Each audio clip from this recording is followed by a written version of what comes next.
मोके छोड़ गेले रानी रे, काले मोके दगा देले जोड़ी रे।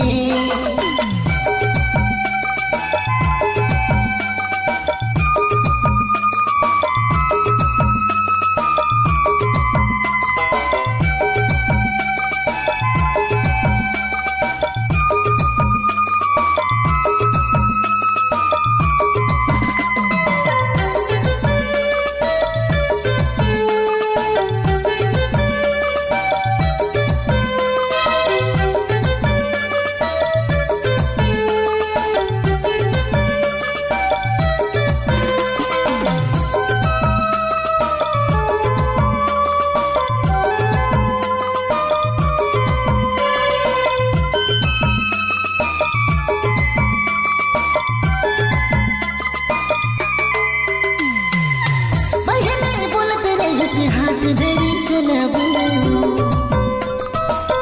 पहले कहत रही से साथ कभी न छोड़बू, पहले बोलत रही से हाथ धरी चलबू, पहले कहत रही से साथ कभी न छोड़बू।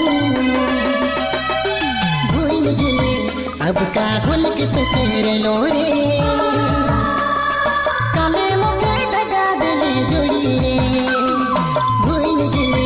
अब का घुल के तो तेरे लोरे, काले मोके धगा देले जोड़ी रे।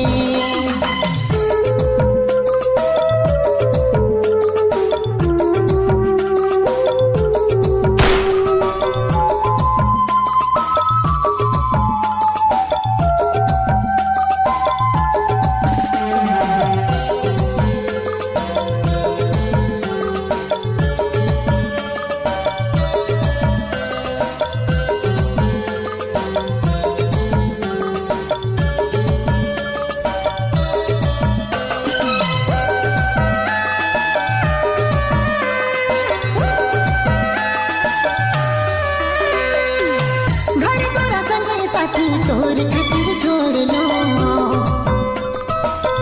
अपना के छोड़ के पराया से दिल जोड़ लो। घर तोरा संगे साथी तोर खातिर छोड़ लो, अपना के छोड़ के पराया से दिल जोड़ लो।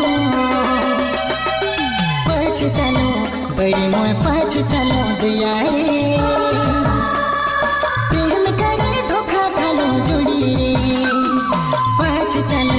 बड़ी मोय पछ चलो दिया रे,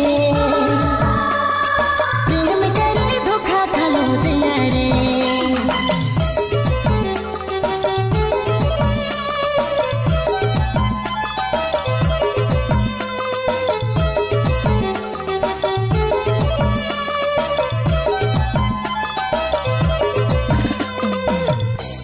रिकॉर्डिंग रवि राम सरगम स्टूडियो लोंगा बसिया।